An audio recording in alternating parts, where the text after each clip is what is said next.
How's it going, Critter Family? Hope you all are doing well. Today we are going over a video by Tara, or Friesian horse Apollo, and his girl.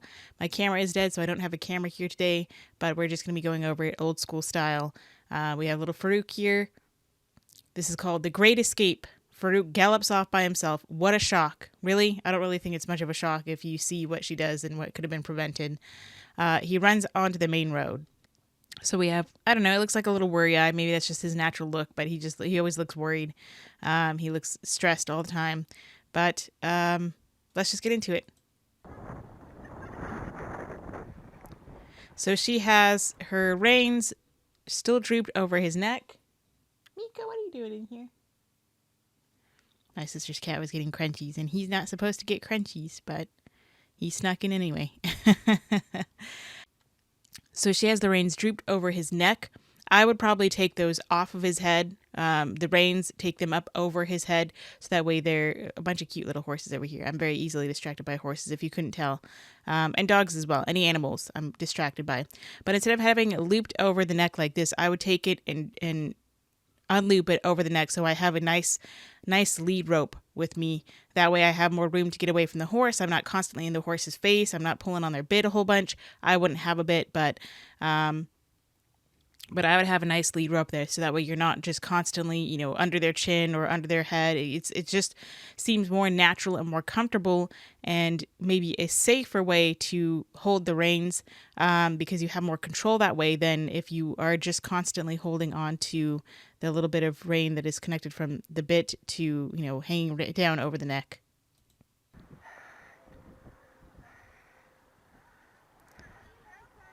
See ya! Sounds a bit out of breath.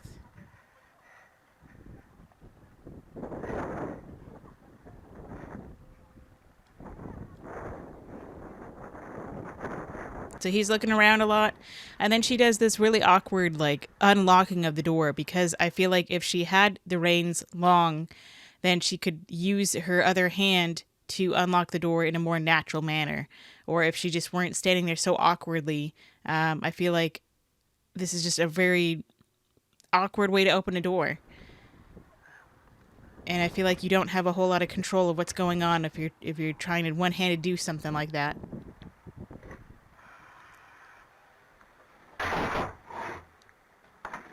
So she gets her halter out.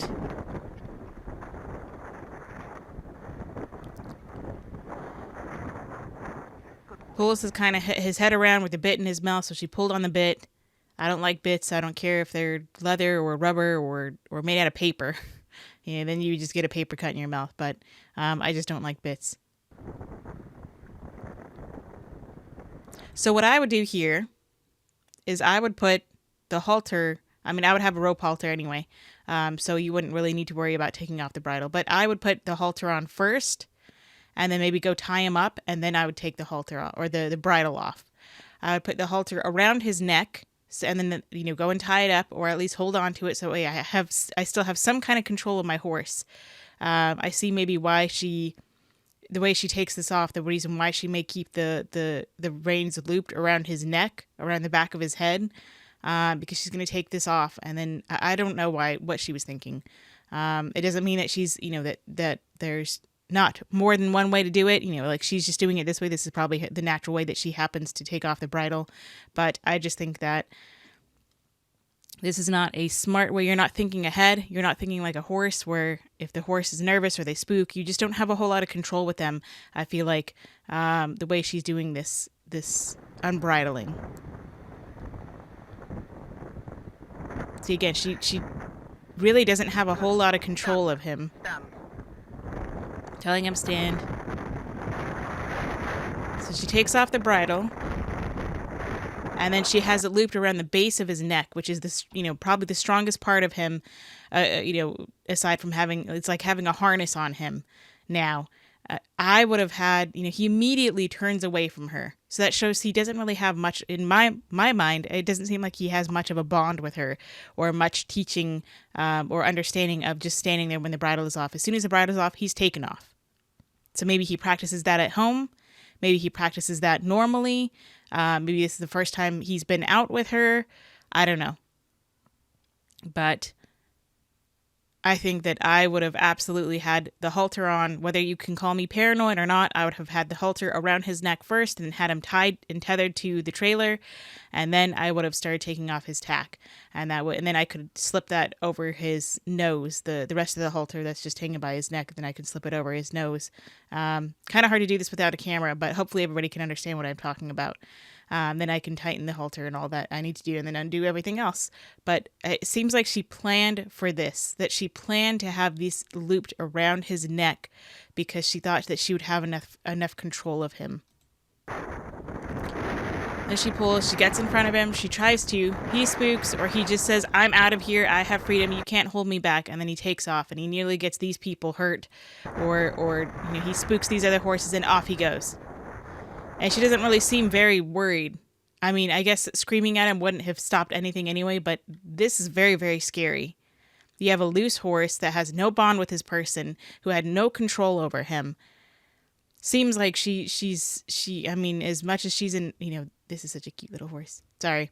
As much as she's into horses and everything that she does with horse, she doesn't seem to really know a whole lot of how the basics of just how to unbridle a horse or how to keep control of a horse. She should have had if she's going to do it this way, then the better way would be to have this rope up higher on his neck. So instead of being right here, what she was trying to do, or she was trying to just get in his face all the time and just halter him, this should have been over here, and then she would have had more control over him. But if she had the halter here, she would have had more control over him anyway. She wouldn't have had to worry about holding him back like this. So that's just what I think. Let's go back and watch this without me talking.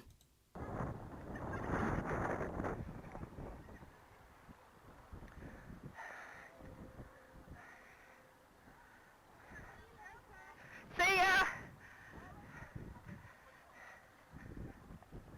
Undoes her saddle, or moves up her stirrup.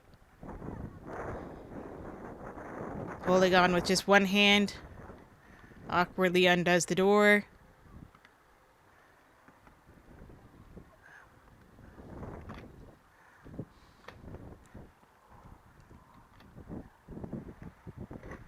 Puts up her little her little stair step. And this is the part where she had her halter right here. But because she's used to slipping it over his head, I know I said I was going to do this without talking, but we'll let me just say this real quick. She's used to slipping it over his head and it being oversized, so it's easy to put over his head and then lock it under the chin. I would rather, I don't even know if that type of halter can go just over the neck without having to slip it over the head like that. Or if she just has it like that for laziness, for easy, just for the quick way, because, we don't have a couple extra seconds to undo it, put it around the neck, tie it, or clip it, or whatever you're going to do with this type of halter, and then have control of your horse and then undo this part. This is just a very dangerous way to do this, which I'm sure she has learned since.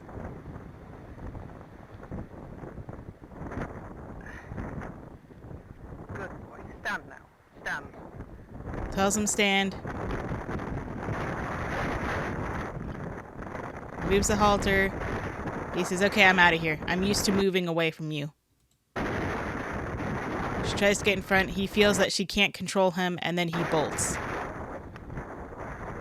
I mean, the fact that he bolts, I don't know if anything spooked him or if she was just spooking him or she was just putting too much pressure on him. But the fact that he just takes off like that says a lot about their relationship and about, however much she's been training him. That I don't think he's ready to be going to shows or things like this. I think they need to work on a lot better, tiny little things like that. Like him moving away as soon as she takes off the bit or she takes off the bridle.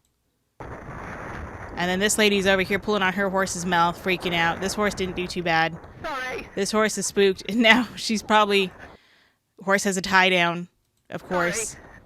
Oh my gosh, so she's running over there to go get her horse. So she runs over there to go get her horse, and she's probably flailing around with her halter, and she spooks the other horse. The other horse is like, oh my god, what's going on? This horse over here, and she just says, oh, sorry. She's running after Farouk. Horse gets spooked by Farouk. Lady's trying to control it. And the horse turns around, Sorry. spooks again, turns around, Sorry. and then freaks out again, and then just runs away. Well, that was a total shock. I've Really? been It was a total shock? A little scratch on his head there. in slow motion so you can see it in detail. I've taken his bridle off and put his head colour on at events many times without any problem whatsoever. And he's a little bit distracted because the two ponies that were in our group are going up and down, and he walks off. But of course, I've got the reins round his neck, so I stop him. You barely stop him though. And he might be testing this to see if he can, he might be realizing that there's not a whole lot to, I don't know. I mean, I guess horses do test things. I don't like to say that animals test things, as a way to, for people to just use that as a way to correct them, an excuse to correct them. That, oh, he was testing me, so I had to correct him. He might be testing the strength of this. I mean, horses test gates and things all the time, to see if it's going to open or not. They're trying things because they don't like to be restrained. I don't blame them. I wouldn't want to be restrained either, especially not by some human who's not ideal to be my person. So he might be testing the reins, the strength of the reins, or he might just be, learning that, oh, this doesn't hold me back. This doesn't, I can pull through this. To put his head collar on, and he just won't let me touch his nose for some reason, and then he just gets it into his head that he's off. Yeah, because you didn't have any control of him from the beginning. And she says that she's done this many, many times before, but does he walk away? Does he walk off when you do this? Just because he hasn't bolted before doesn't mean that it might not have happened. You've just gotten lucky. You've gotten lucky this whole time that he hasn't bolted off like this. She wants to blame it on the other horses. We see his tail is up right here. He's like, okay, I'm out of here. This lady is chasing me. She's going after my face. You don't have any control. This is all just really a very poor situation to be in, period, that I don't think that she really had much control of him to begin with. And like I was saying earlier, that, if she's done this many times before, has he taken a step away from you? Because every time they take a little step away, they learn, okay, I can take a step away, then I'll take another step, and then another step, and then I'm free. So we don't want them to learn those little things. And a lot of times when you're distracted and you're busy and you're distracted by doing other things like unlocking the door or putting your step away or talking to your friends or whatever you're doing, you might get distracted and you don't notice these little things, that he takes a step away or he turns his head away or he doesn't stand when you tell him stand. All these little things are just little things that I would work on at home. And then, of course, out wherever this is, I mean, I'm not, an eventer type person. I don't have a horse to go eventing with. Even if I did have a horse, I wouldn't be, eventing or anything like that. I would just go on nice little pleasure trail rides around the neighborhood, around the area. That's just me. Obviously, I can't hold him with just reins like that. That's why you should have put the halter on first. I mean, of course, an ounce of prevention is worth a pound of cure. 2020 hindsight is obviously if we could all do what we think we should have done, but in the end, it doesn't matter because the horse could have killed someone. The horse could have killed himself. He could have gotten other horses killed or injured. He doesn't care that you tried. If he breaks his leg, he cares what you do. Or if he runs into the windshield of a person and kills a whole family of 5, including himself, he doesn't care that you tried. Everybody is gone anyway. The bridle, of course, is hitting him on the side, so he's off even faster. And, of course, I've got this sinking feeling because I know he's not going to stop. The young lady on the grey did well to stay on. I walk on up the field. No point running because I'm never going to catch him. And running would just keep him going further. I just have to follow. And then a gentleman said, who'd seen what had happened, him running off down the road, he said, I'll unhitch my car from the trailer and run you down. How kind is that? That was very nice. They're very nice of him. Wasn't that kind? So she's just walking. So Where did he go? At a walking pace, like she's gonna catch up with him.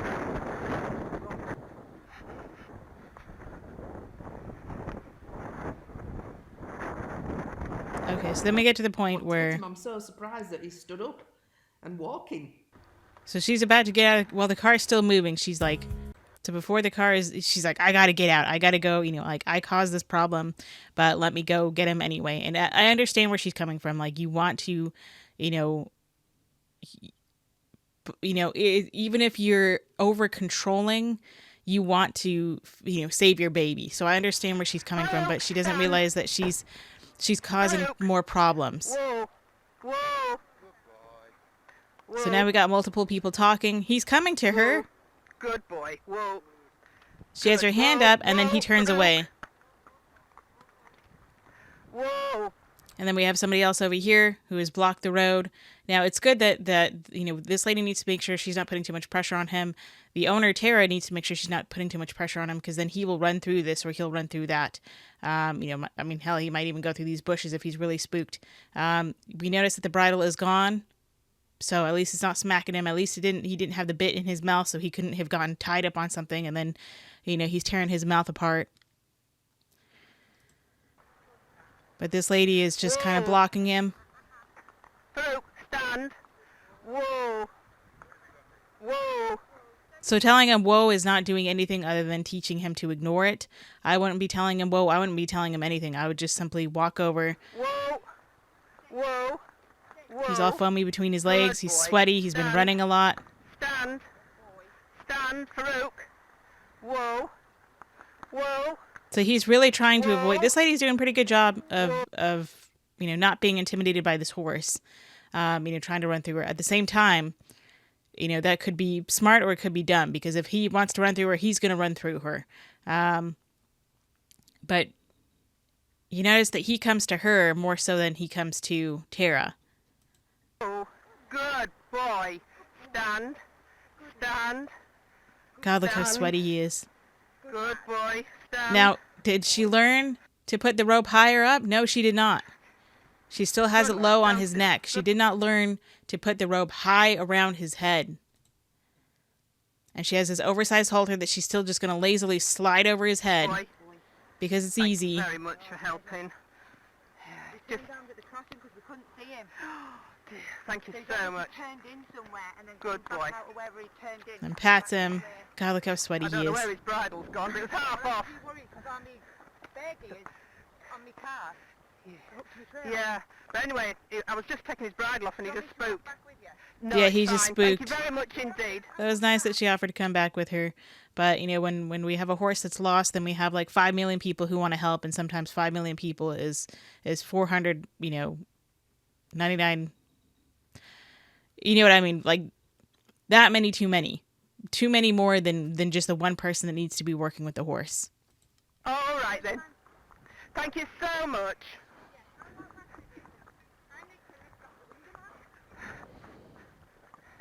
Thank you very much for giving me a lift there. Thank you.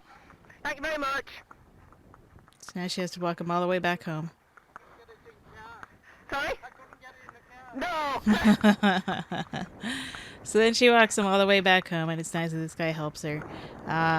That's mainly the main part of the video that I wanted to look at. Otherwise, then they're just walking him all the way back. We'll keep a lookout for bridle.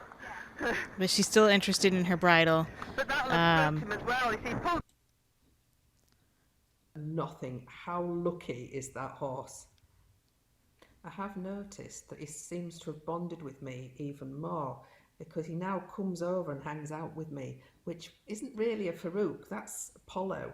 So I think. So then any horse that doesn't, you know, want to come and hang out with you, I feel like doesn't really have a good bond with you. That doesn't mean that you can't have a good bond with a horse. Like, I hang out with horses, the horses that I work with. You know, I'll just stand there, hang out with them. I don't do anything with them. You know, like, I'll do a little bit of groundwork with them. I'll do some desensitizing with them. But then a lot of times I'll just stand there with them. We just hang out and they eat their grass, and it's like ASMR to me, and it's nice, and we just bond. But whenever I do see them, you know, if I were to see them like I used to twice a week, then, you know, they would just hang out with me. They would just come and follow me, and you know, we would bond and you know, and just have a good time. So you don't have to always be working on you know, working with your horse on something. Just stand with them, sit with them, just hang out with them, let them eat some grass, and just bond with them that way.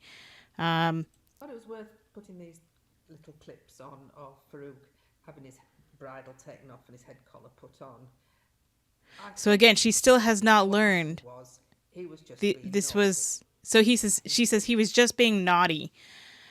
Whereas, I mean, this is not that she hasn't learned. Maybe she hasn't learned still, but this is from before, where she got lucky that she was standing here with the loop around his neck, just like this, when she took off his bridle, and then she put this oversized halter on him that just slips over his head like this. I don't know if it's necessarily oversized, but the fact that it's just so easy to slip on his head is just one more thing that makes it, you know, that instead of having this throat latch here and having the loop that goes around his neck, where you can just loop it like that, that would be an extra step. It might be safer that way. It prevents him from being able to run away, but I think she's just been lucky up until this point that he didn't run away until then. But she said he was just being naughty. Horses are not just being naughty. They are, you know, being horses, and they are simply being animals, and they have instincts, and they have, you know, drives. They have a drive to either get away from someone that they think is putting pressure on them, someone that is crazy, someone that they just don't like, or they have a draw to something else. And so I think she was just putting too much pressure on him, where he was just tired of it, and he felt like, you know what, I can get away this time. Let me try this. You know, maybe he's been trying it before, several times before, or maybe he never tried it, but this time he did. And he was like, you know, I'm tired of this, and away he went. And he's very lucky that he didn't get hurt or hurt anybody else. So that does it for this video. Let me know what you think. Glad Farouk was safe. Glad he's in a new home now. Hopefully he gets all the loving that he deserves. Go say how do you do to your little critters. Say how do you do for me. Give them some kind of loving they appreciate. Until next time, practice peace, patience, and positivity.